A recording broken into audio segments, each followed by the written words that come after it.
Well, hello everybody. We are live. No sound effects, no theme song tonight. This is an impromptu speaking edition of Vox Lorcana. Um, as we said before in previous impromptu speakings, any one of the hosts from the show can crack the mic for that whenever the mood strikes. Tonight it is me. You're stuck with me, and we're talking about Fabled. Now that the majority, in quotation marks, all of the cards have been revealed, figured it's time to kind of go over some of the things that we've seen, some things that we haven't seen, uh, and kind of just do a data dump on my thoughts on the set. We'll give a few more moments to see if anybody else is going to come in or not. And if you're out there, thanks for being with us tonight. I am staring at a disaster of a media and game room. I've got all sorts of comic books and shoe boxes on the floor. I am trying to get my card collection fully organized and put away and whatnot in preparation for Fabled.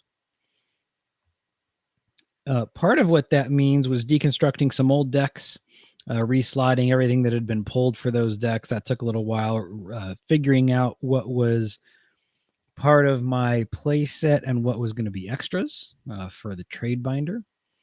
Part of that was pulling all of the 1 through 4 or sets 1 through 4 trades from the trade binder and reloading it with sets 5 through 8. But part of it is me imaging and cataloging I don't know, I've got about 400 or 500 Magic cards still to catalog and organize.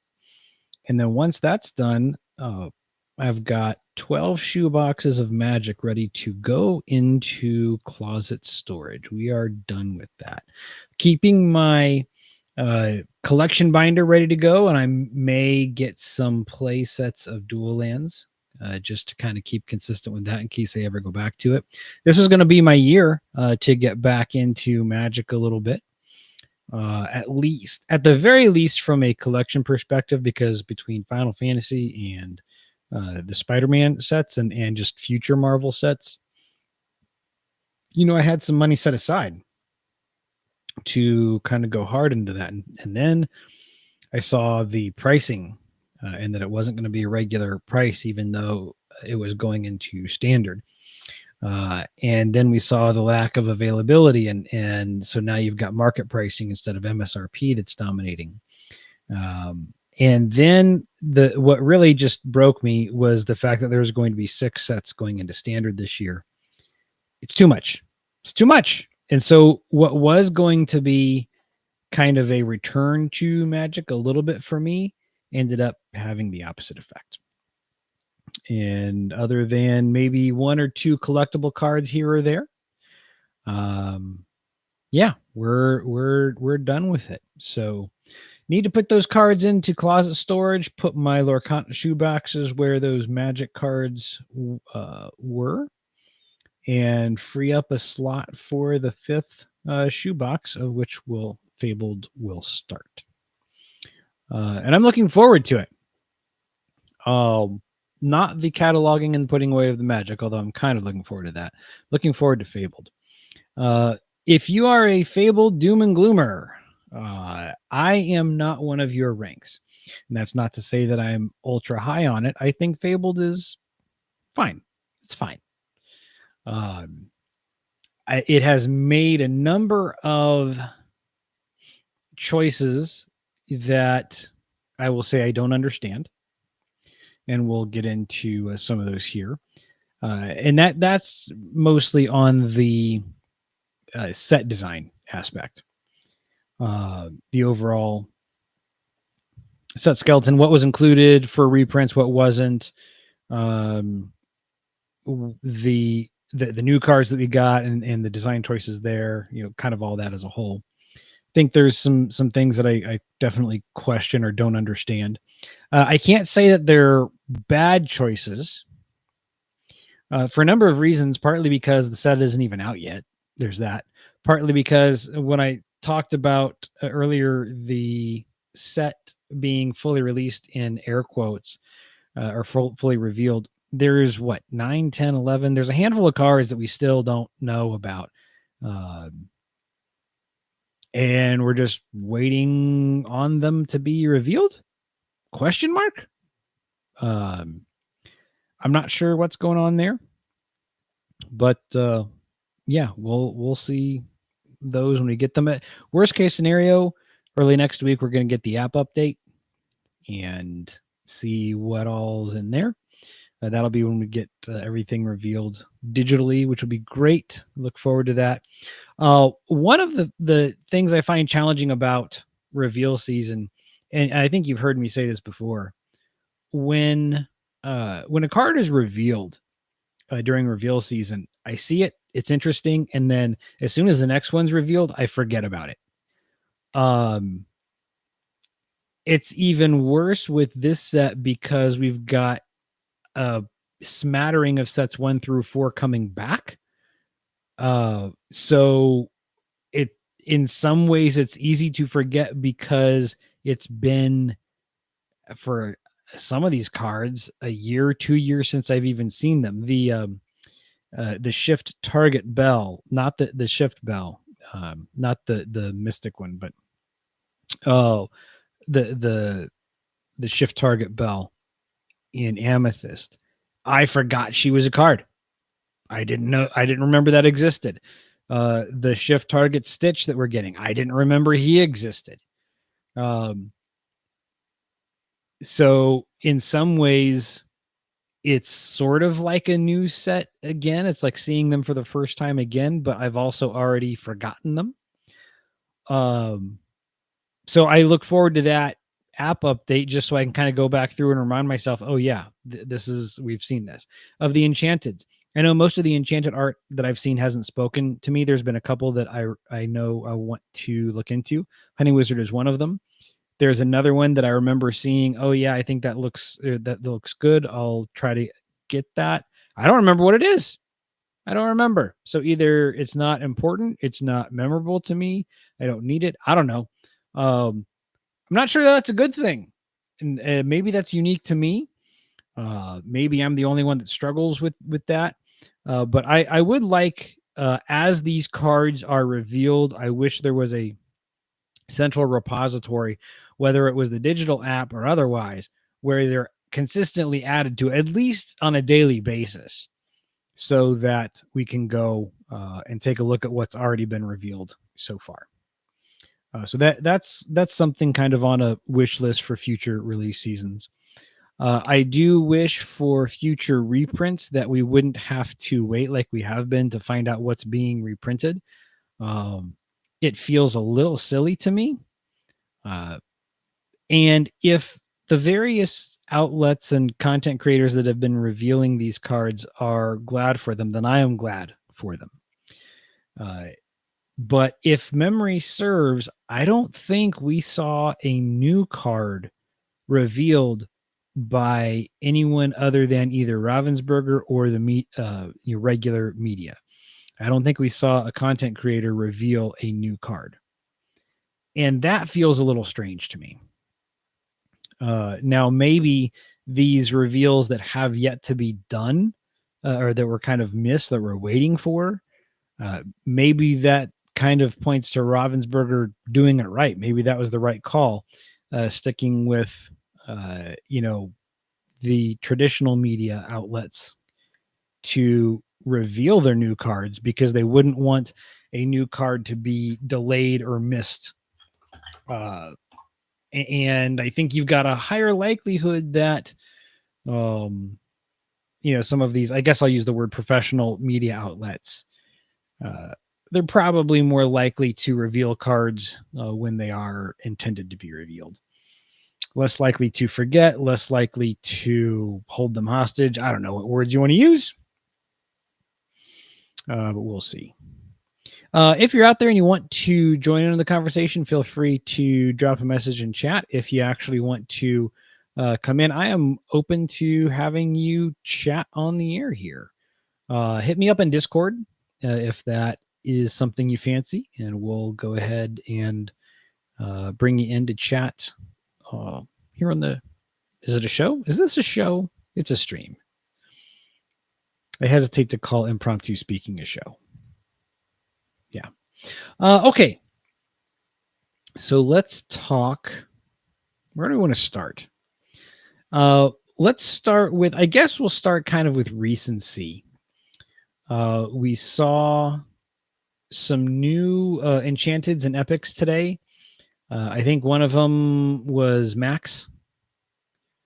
I remember a Beast. We just saw Beast here most recently. So that was for all of you Beauty and the Beast fans. That was a nice surprise. I don't remember what was on the lore cast as far as the cards that were included. Oh, I think we got a Stitch. Yeah, it was the no, that wasn't enchanted. That was a epic. Yeah, the shift target Stitch. And I guess we'll start there.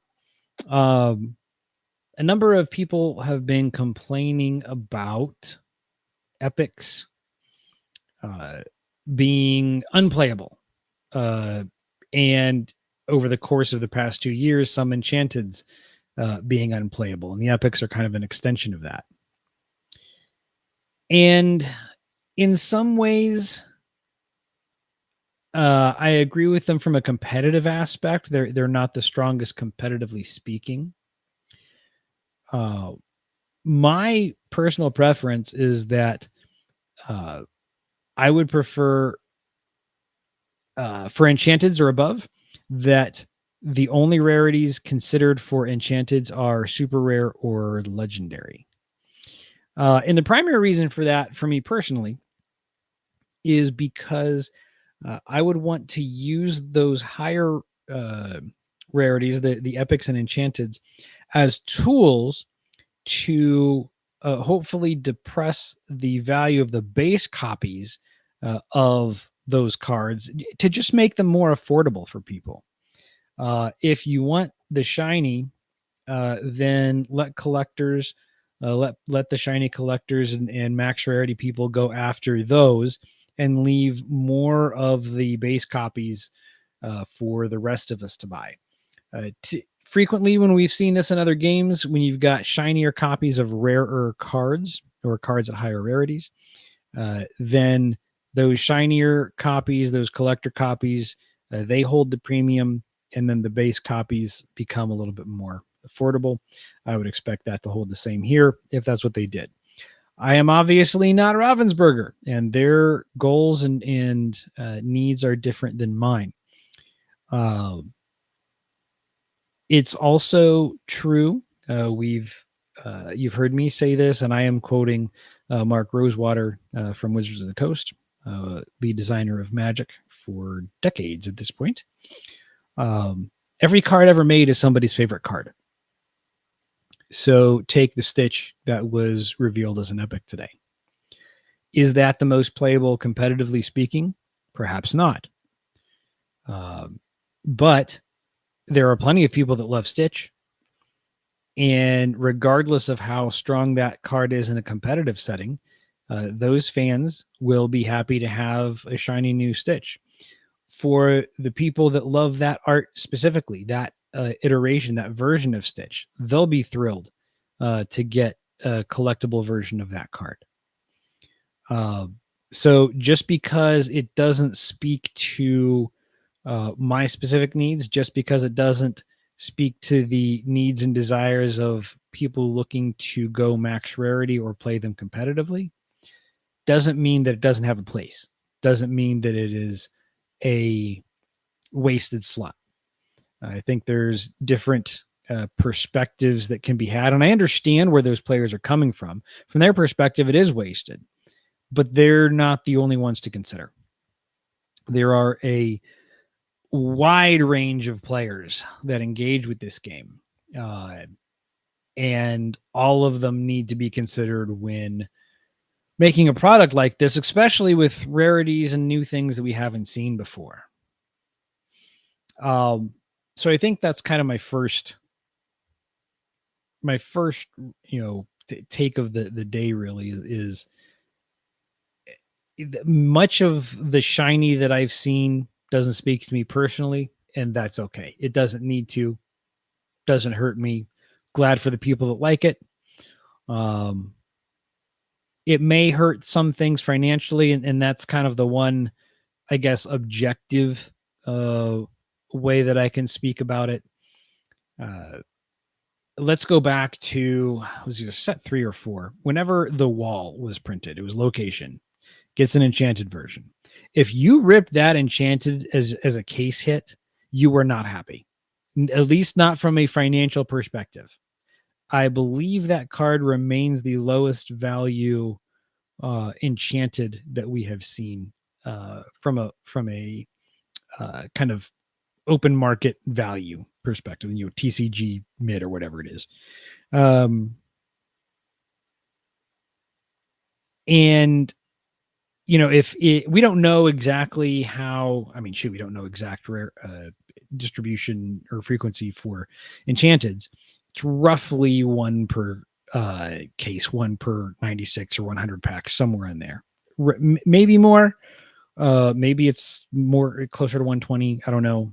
I've had 2 cases that didn't have an enchanted.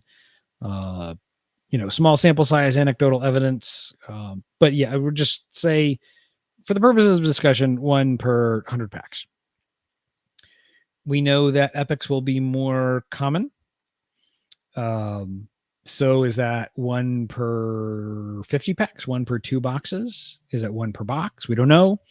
Regardless, if that's your 1 per X and you get a epic version of a common card or an uncommon card, especially one that isn't overly valued in the competitive scene, then the value of that card may not be all in all that high. And so again, you may be a little bit disappointed to pull that from a financial perspective. So if that's what you're going for, if you're looking for return on investment, we all know, the TCG model with blind pack purchases is antagonistic to consumers and players. So we kind of know what we're getting into. This is not a surprise. Trying to get into for financial purposes or looking for even equivalent return on investment, just looking to make your money back in dollar value on paper, you're doing it wrong. But that being said, I think it's still reasonable to want your hits to be actual hits. So from that perspective, I think that's an objective concern. But again, I'm okay with it, at least for now. And then we'll see how things go. Now, JDZ was saying he would like to see an epic version, basically a full parallel epic set. And I'm not sure if I'm on board with that, but I'm not against it necessarily. What I think I would like to see is something like a 60 card subset.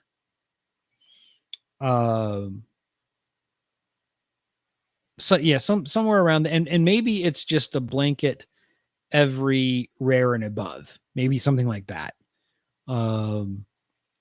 Maybe we make it easy and say there's 55, because I think a full sheet is 10 by 11, so it's 110. So make it 55 card subset, and then each card appears twice on the sheet, just for easy math, if that's how they're doing it.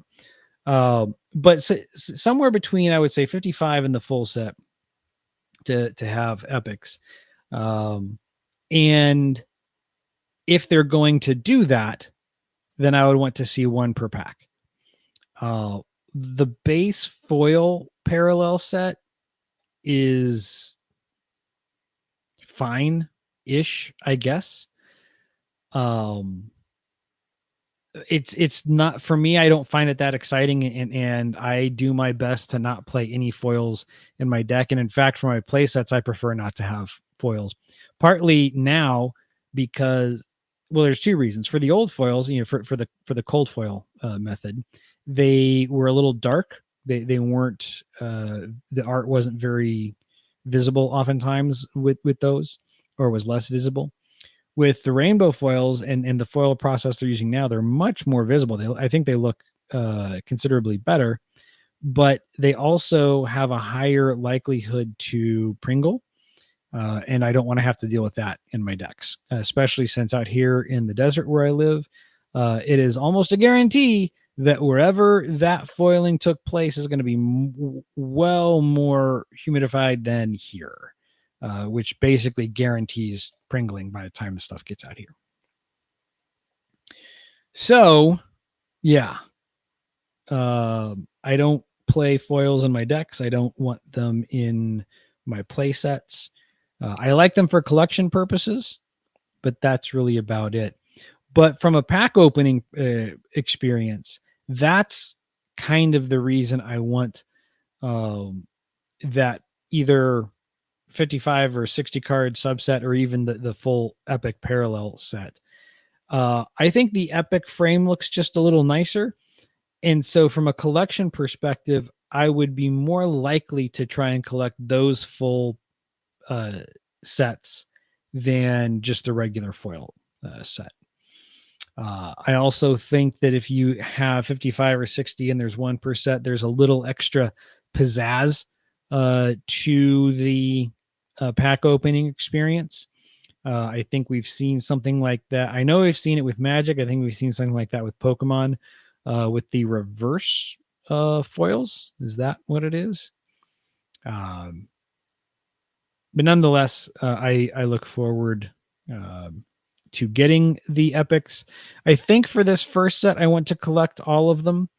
Just like for first chapter, I did collect a foil set just for collection purposes. I don't know that I'll get all of the epics afterwards. We'll see what they do with it in the future. Talk about iconics a little bit later. Where else we want to go? The day before was the main stage, and they had Steve Warner and a couple other designers on there to chat about reprints, what was included, what wasn't. Most of what was not included did not surprise me, at least what the 12 that they discussed there. Some of it we already knew. The big one was Be Prepared. That one actually did surprise me. And that's what I think has generated the most conversation as far as what's not being included. And the common refrain is a board wipe helps to keep aggro in check. And it's something that I generally agree with. That's part of the reason why I'm surprised it didn't make it. I was actually glad that Be Prepared itself didn't make it.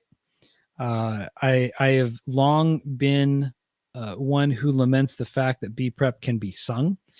For a symmetrical board wipe, I don't think you should be able to do that for free because it breaks the symmetry of it. And it's not to say that singing is free, but it's free from an ink cost perspective. If you're going to have a symmetrical board wipe, I think it needs to be a symmetrical board wipe. And thus singing breaks that. So I thought, especially when we saw Powerline as Singer 9, yeah, Singer 9. Then I thought we would be getting like an 8 cost action, not a song, that would be a symmetrical board wipe. We did not. We've seen all 33 new cards. There is not a board wipe among them. And in fact, the power level as a whole has been reduced. It seems like we lost Let the Storm Rage On. We lost And Along Came Zeus. Uh, we've lost Brawl. We've lost Dragonfire. So we've lost board wipes. We've lost targeted removal. At least a number of the options. The board wipe that I believe it was Rochelle. It was. I'm pretty sure it was the Disney Lorcana account on X. Basically, somebody asked about V prep and she responded with, or whoever it was, I think it was Rochelle, responded with Under the Sea. Like that's our wipe for now. Under the Sea only hits characters with strength 2 or less. And maybe it's even 1 or less, but I think it's 2 or less. So basically, it's hitting low to the ground aggro, and it kind of does its job. There is a question out there about, is it fast enough? And I think that's a reasonable question. By the time it comes into play, in most situations, I think the soonest you're going to be able to get it out or to sing that is turn 4 with Sing Together 8. You can do it, I think, in some cases with shifting and that stuff like that on turn 3. But if you do it on turn 4, which is going to be the most likely scenario, your typical aggro decks are going to be well on their way. And if they have any sort of draw at all, which is another thing we'll talk about, then right after that, they're just going to drop another 2 or 3 characters and reload. And they may even just not even quest and just wait till they have enough on the board to quest for the win at that point. Just go all at once. So I don't know if Under the Sea will be enough. Maybe it will. People are looking for options to counter Daisy now. And I've seen a few different things bantied about. There is a purple character that gets Challenger +2, or when she quests gives Challenger +2 to someone. Basically, it's sort of a crab, if I remember right. So that can help. You can always double cost it. So 1 challenge, 1 action, stuff like that. Fire the cannons, it's not premium removal. It only gets you part of the way there, but it's still an option. So yeah, that lack of removal was surprising, even though they said that they wanted Ruby to have the best single target removal in the game. And now we're not left with a bunch of great single target removal options. In fact, not very many at all. Removal is more than likely going to come at the hands of challenging.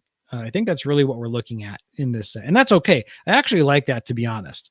In some ways, I feel like they've dropped the power level back to set 1-ish. I do not have a problem with that personally. I am a little concerned that we're going to get into too many top deck wars. We'll see what happens. The future is not yet written, but I think we might be looking at a number of those. I think we're looking at in some ways, a slower format. If you're not aggroing and just, bouncing all over the place with your lore, I think it might take a turn or 2 extra versus what we're used to seeing.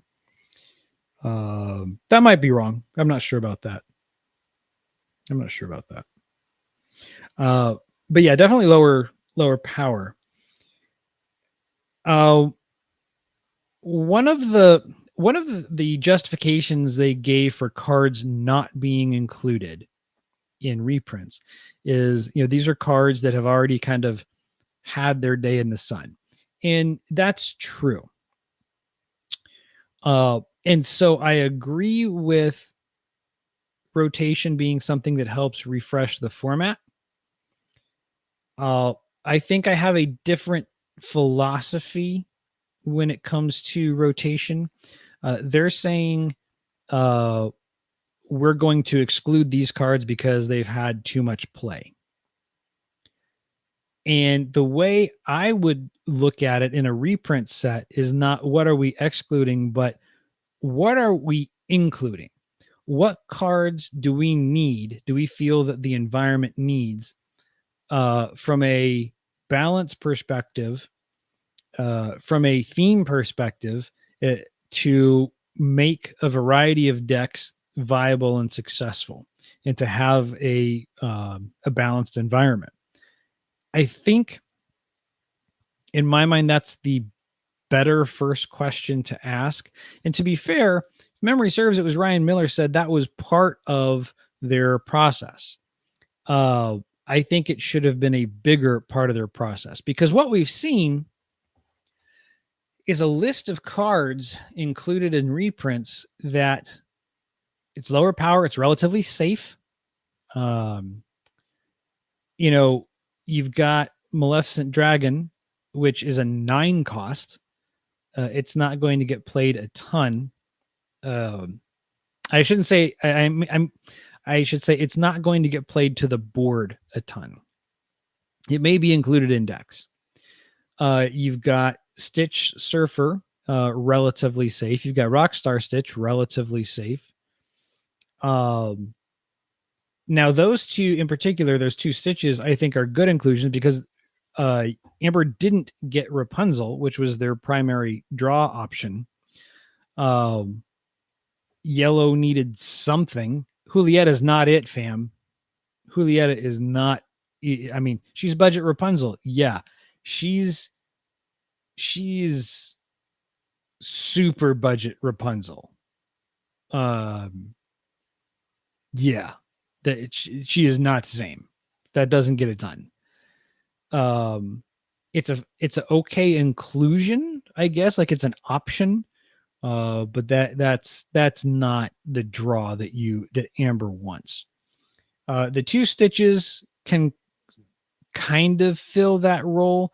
I don't know that you're going to get. I mean, Rapunzel was turn 4. Surfer Stitch is a 7 drop, so that's not the same. Uh, Rockstar Stitch is your more likely option for mid game card draw, and so I think any Amber decks are probably going to see him used.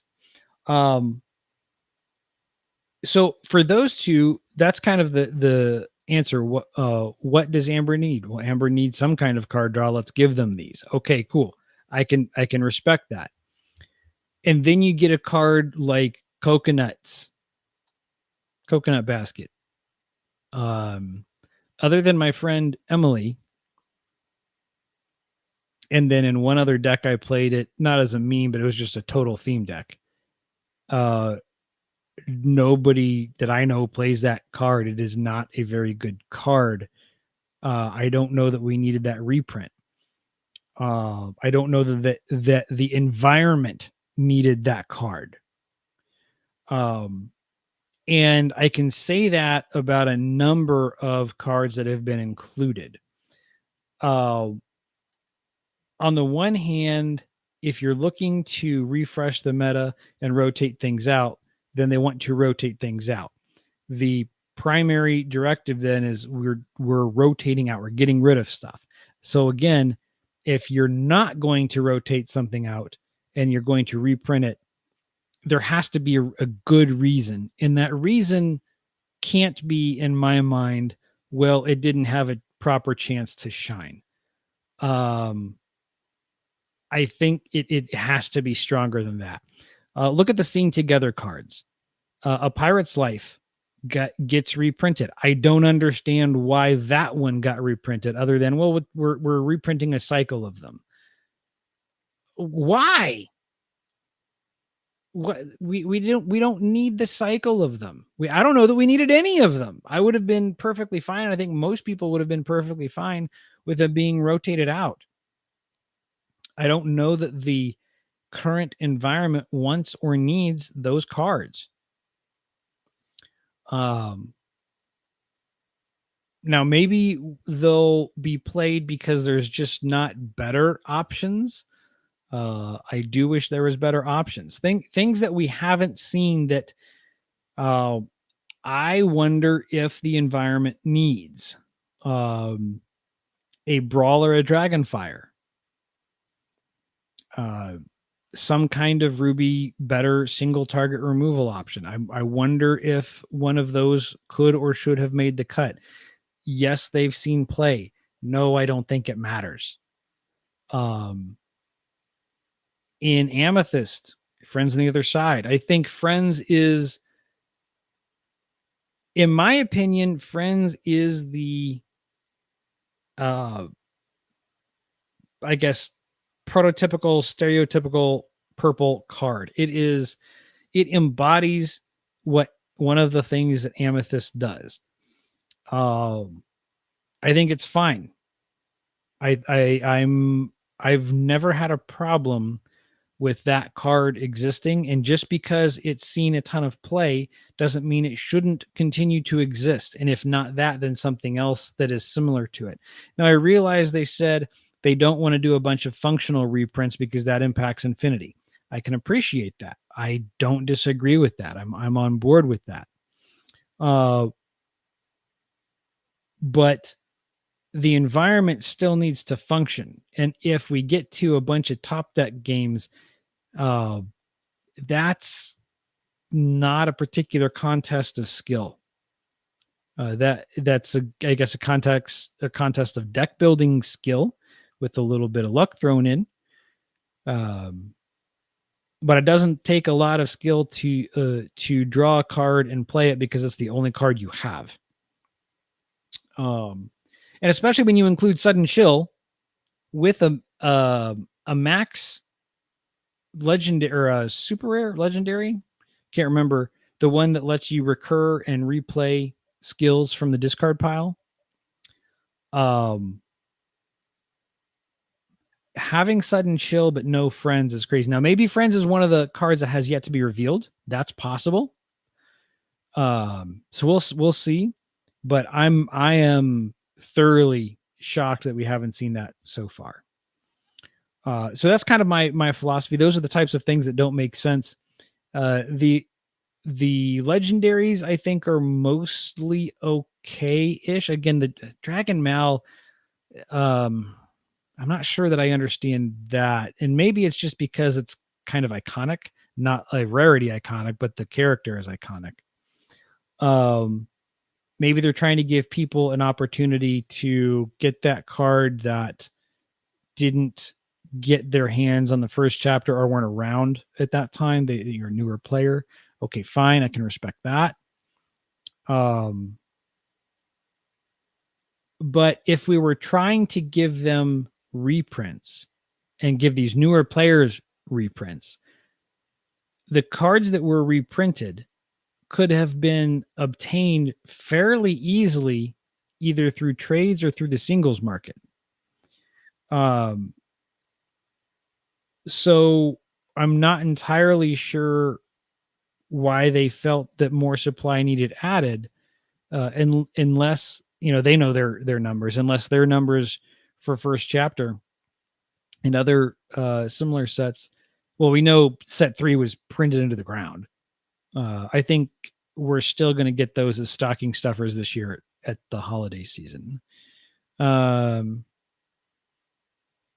for first chapter in particular, if there wasn't enough supply printed and they just needed to get more in general out to the public, okay, that's fine.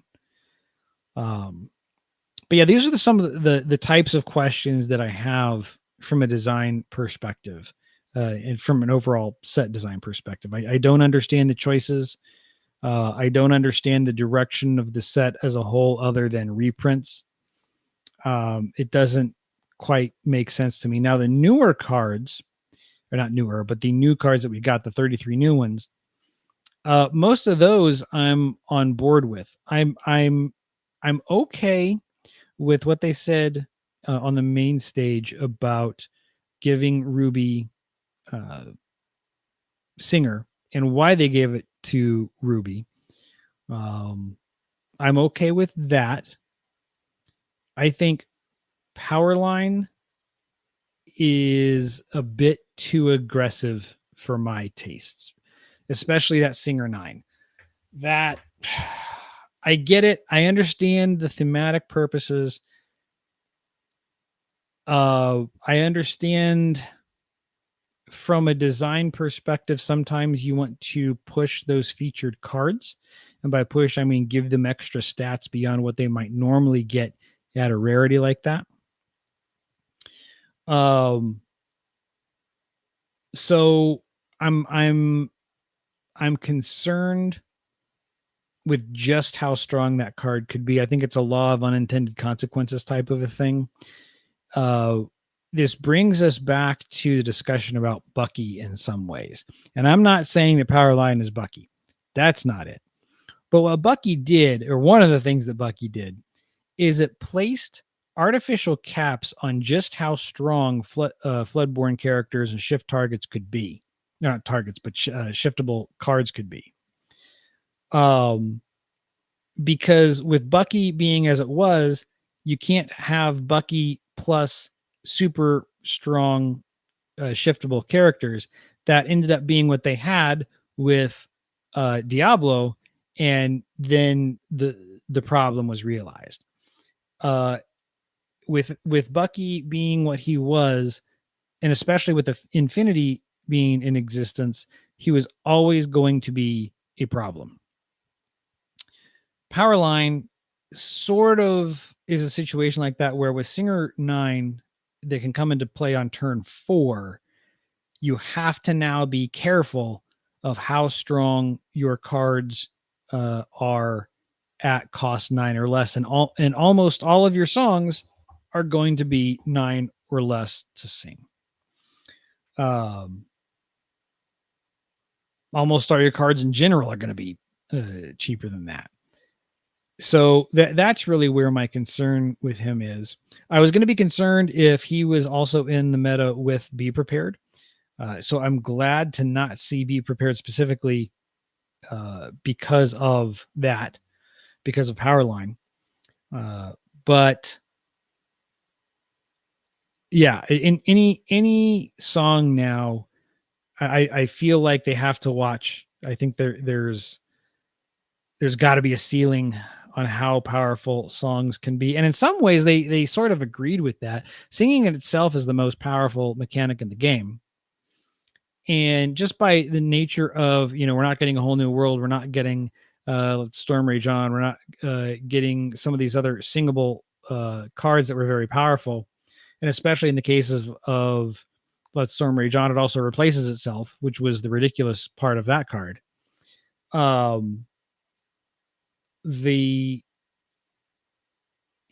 admitting that they now have to watch just how strong songs can be. I'm glad for that. I agree with that.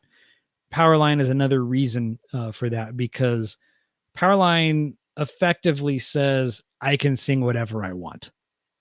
And so, yeah, when you get a card like that is potentially that powerful, his potential has a warping impact on future design. That's my concern. We'll see what happens. They may be able to balance that perfectly fine. This is not their first rodeo. It's not their 7th rodeo. So I'll give them credit for being the designers and the design team that they are. We'll see what comes down the pipe. But yeah, wouldn't be surprised if he is eventually nerfed or banned at some point, even if it's in Infinity. We'll see. We'll see what happens. But for now, I'm glad they got him. That green Max character that lets you recur those songs, that thing terrifies me. I'm more scared of that than I am of Powerline. Especially since Sudden Chill is around. We don't need to be discarding cards all over the place. We already saw discard is when discard is too strong in your core constructed or a standard, your kind of premier format that rotates. That's a problem. That leads to bad play experiences. Yeah, that's no bueno. So the fact that those two exist in the same meta is a little bit of a concern to me. We'll see what happens. I'm again not calling for bans. I see that Max card and I'm like, I would prefer to not have that on the board. Um, Nala, love the new Nala, at least in a vacuum. I don't know if that's what aggro needed right now. I like what they said about that card on the main stage, and that it's a card that forces the opponent to make a choice, and neither one of them is good. Do you want to let it quest for 3 and uh, then just take it out, do it in one fell swoop, and then wait to make sure you have all that power, or do you want to put damage on it?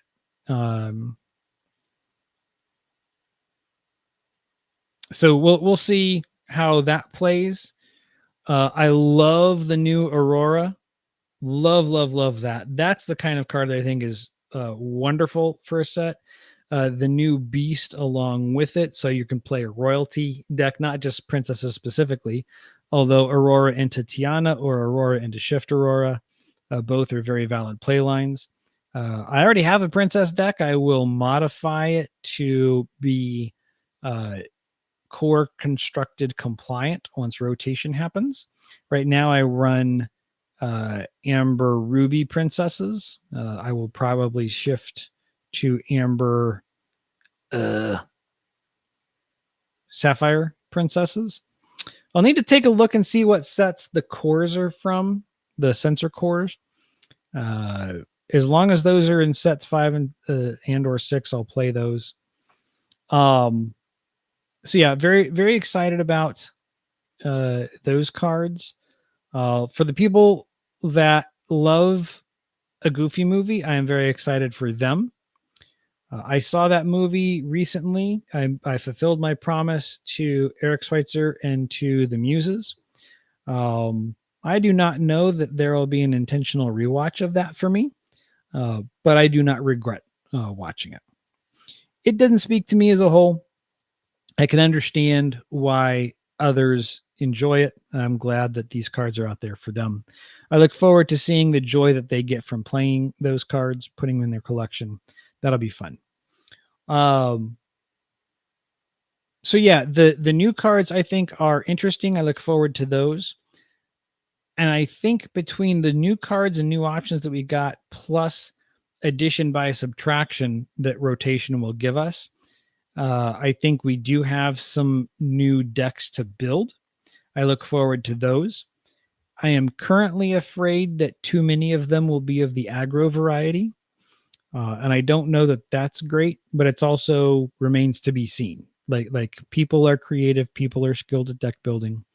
I think aggro almost always comes out the door faster, and then in a few weeks the meta adapts if it's able to.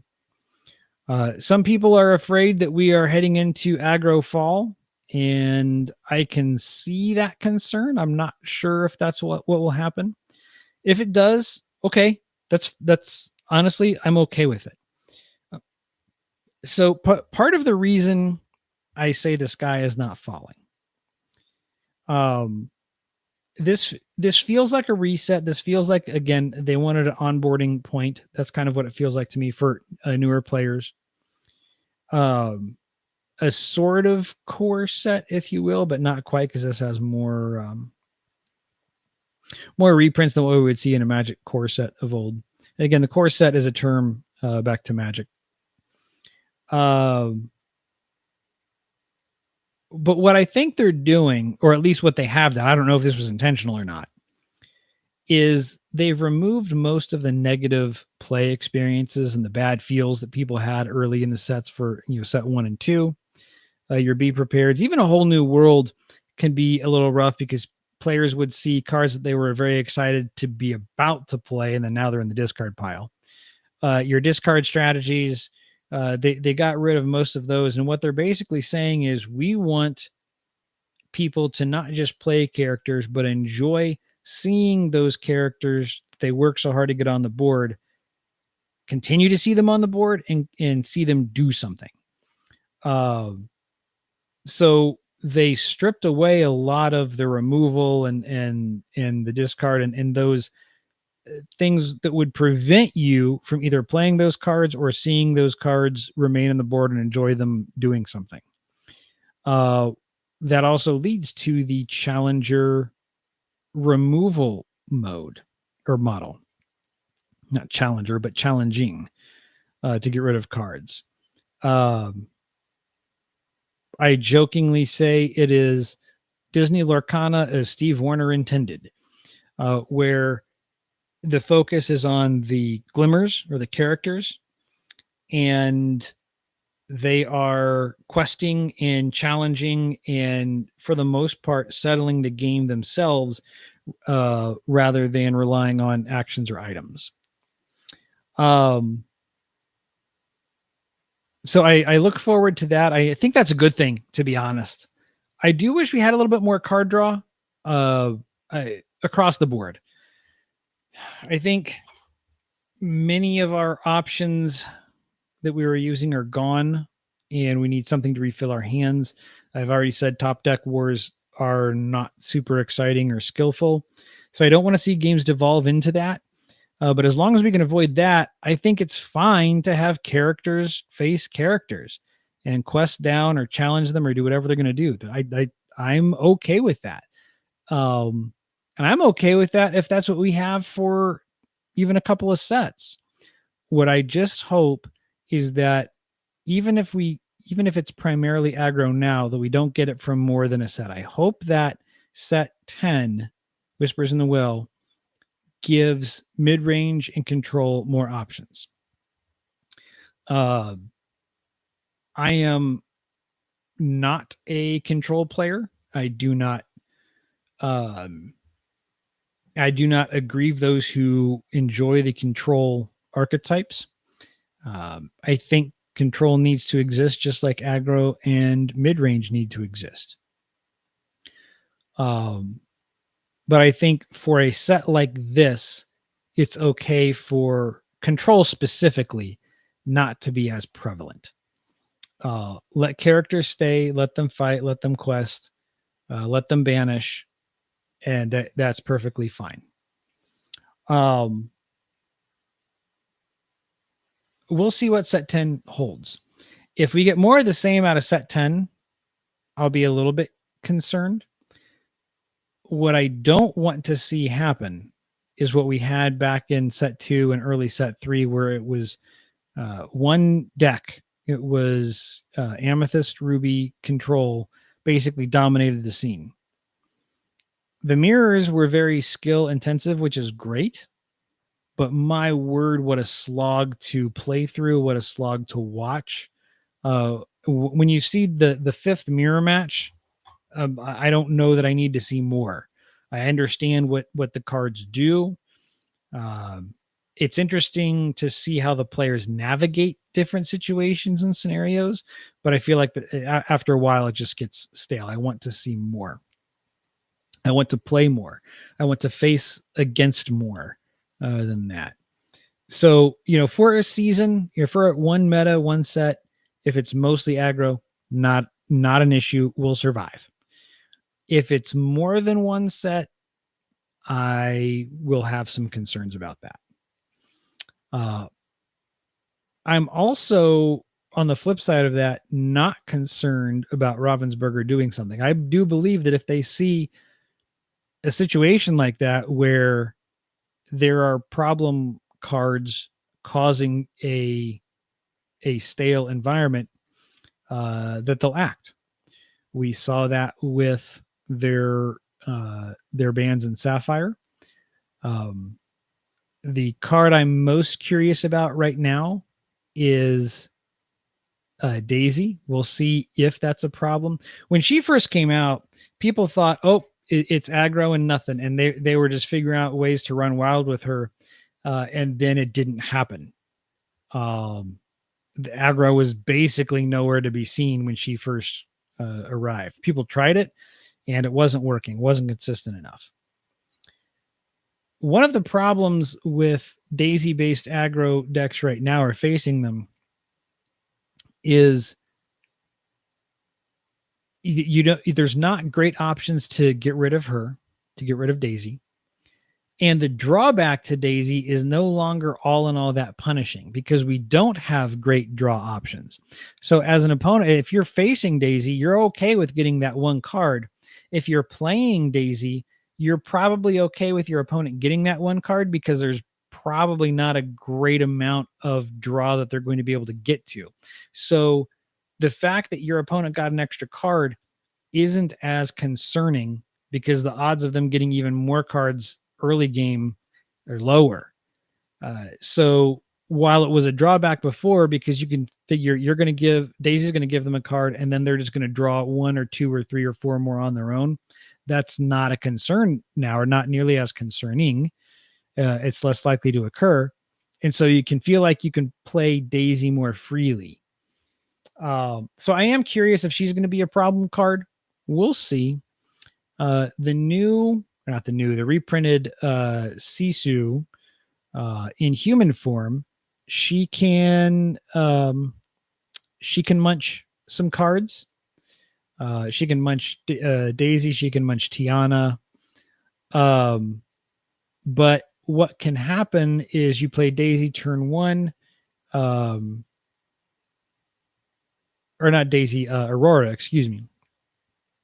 Aurora turn one, and then shift Aurora, and then you can bring out some of your other cards, because now all of those other cards have ward and they can't be targeted by that Sisu.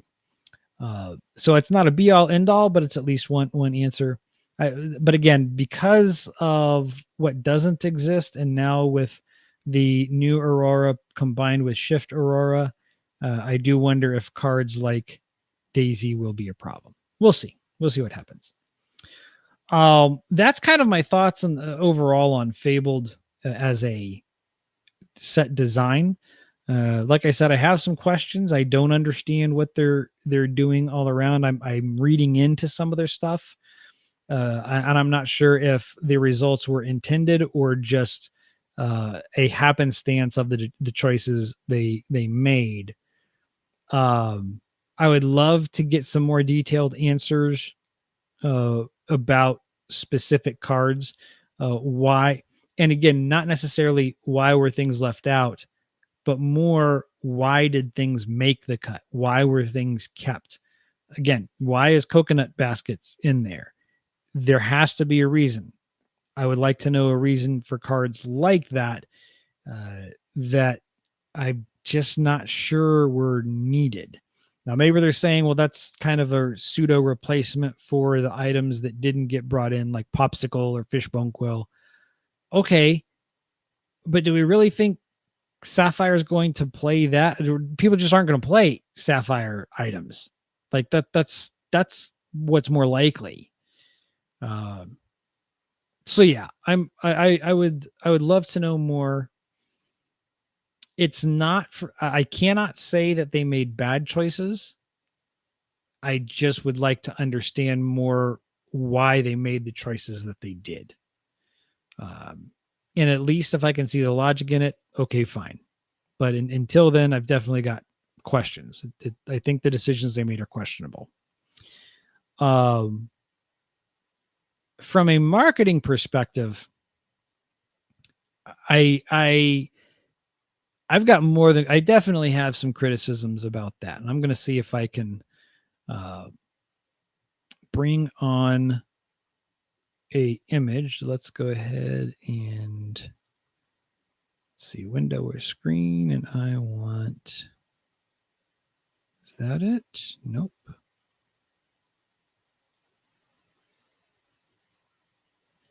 I want that thing. There we go.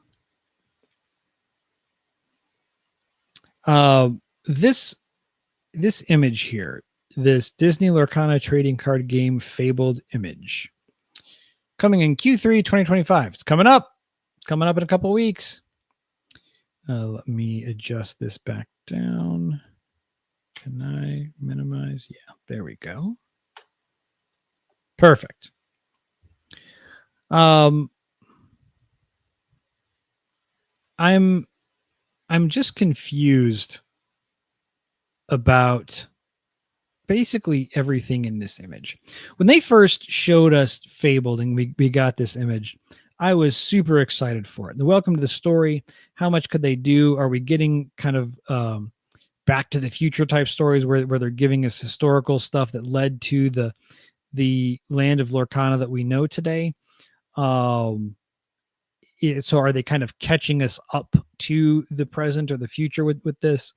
We got the different aesthetic with the Mickey and Minnie characters in there, which was fantastic. I was really intrigued by that art. But it turns out there was only 2 cards of that style, and those cards are in this image. We get Mickey and Minnie. Now, if you're going to get 2 cards that are iconics, and that's what these are, they were the ultra rare iconics, then yeah, Mickey and Minnie should be it.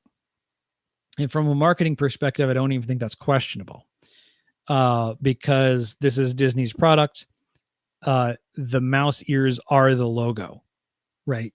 So yes, for the first 2 iconics, this is it, hands down, no questions asked.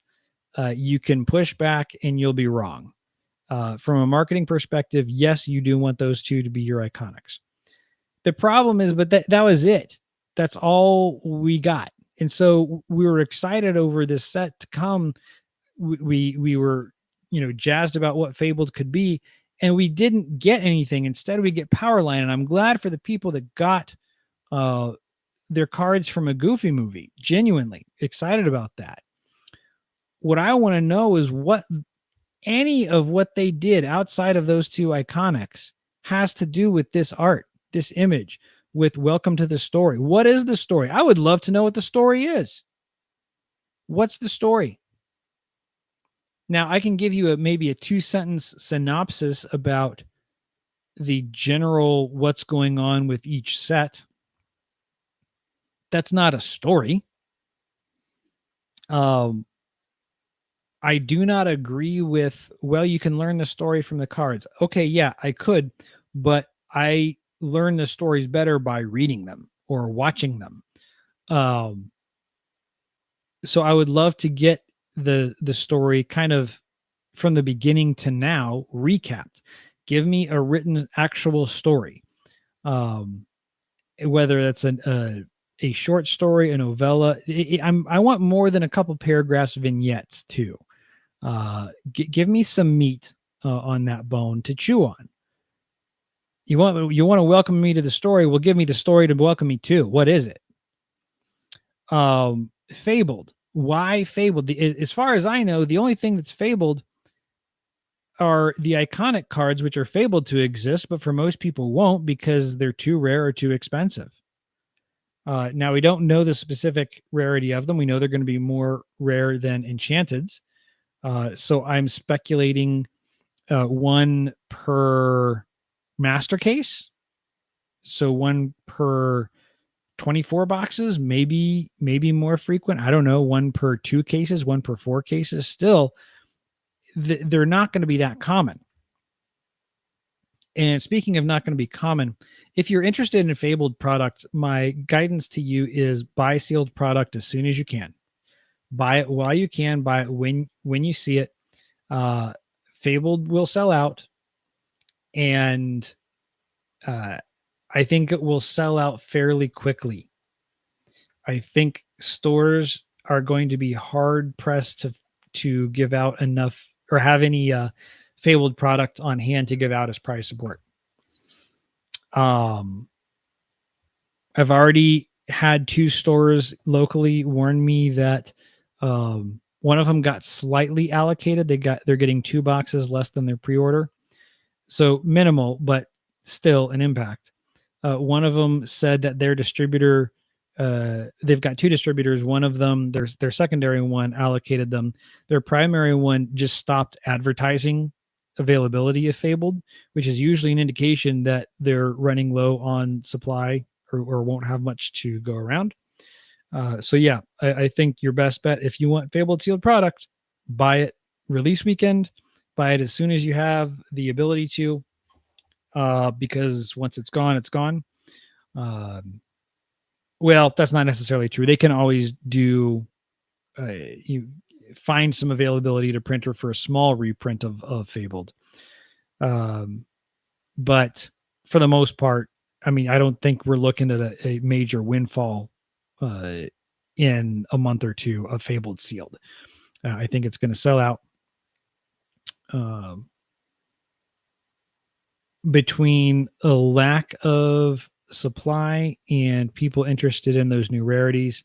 I don't think it's going to have a problem moving at all. But yeah, just this image, we were teased basically in the bad kind of way. They initially teased us with this. We got excited, and there was no payoff. I'm sorry, those two cards are not a sufficient payoff for this for the marketing and for the name of Fabled, for the aesthetic that we got. Um, I think it's a miss. And really unfortunate. And to me, what it does is it in some ways erodes my trust in Ravensburger further, which was already on uh, shaky ground based on the various decisions that they've made or told us about, at least over the past 3 months. Many of them I can see business reason behind. So even if I disagree with them, I can at least understand some of them. I'm not going to go over the primary one that I didn't understand, which was the um, not telling people about worlds being closed.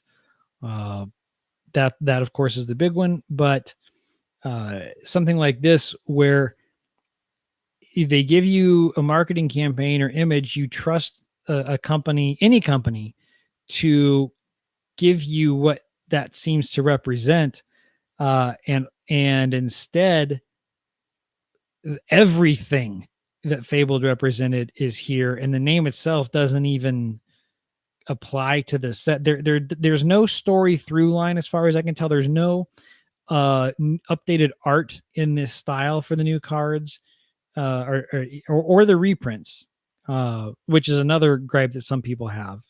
I'll talk about that in just a second. Yeah, I think this was a giant miss. I think this was a mistake, to be honest. Um, this I lament what this could have been, what Fabled could have been, based on the image and the name and the tagline that we got. Um, very disappointed that we really didn't get much followed through on there. I wonder how much Disney had to do with that. I have no idea. I do speculate that Disney had something to do with the ordering of the next two sets. Uh, I would have expected, what is it? Winterfell, Winter Song, Winter Spell, set 11. The one I would have expected that to be set 10, the one that's coming out in December. But instead, we get Whispers in the Well, and we get Whispers in the Well featuring Zootopia, because that's when Zootopia 2 is coming out. That is good marketing. That's what should be done. I don't have a problem with that. But it's going to feel a little odd when we get a winter-based set coming out in, what is it, March of next year, when the snow is melting. So that's a little odd. So I do wonder if they were planning on doing some different timings with that, and Disney said, no, we want Zootopia focus set to be in December. And that's what they should have done if that's the case. I don't have a problem with it. Just feels weird. So because I'm presuming they dictated that, I'm also wondering if they had some input about the direction of Fabled. Maybe Ravensburger wanted to go one way, and Disney said, we're not keen on that direction. Could be. I have no idea. I'm not sure. I think that's going to do it. I've been yapping for over an hour. So I think I'm going to wrap it up here. If you were listening live, thank you for joining. Appreciate you tuning in. If you listen to the stream later on, I appreciate the listen there. I don't know why I'd want to listen via podcast format to me just yapping on over an hour about Fabled. But if you did, appreciate you being there, hanging out. Agree or disagree, let me know. Let me know in the comments below. I don't care. Feel free to do that or not. I know that's good engagement. I know that's what we should be saying to generate engagement and show that people are tuned into the show. If you know me at all about Vox Lorcana, numbers are not my primary driver. I just want to engage with the community, have a space to share thoughts sometimes. And so that's what we're doing. So that's going to do it. We're going to wrap it up here. Thanks again for tuning in or listening, and we will catch you down the road. Remember, Lorcana means family.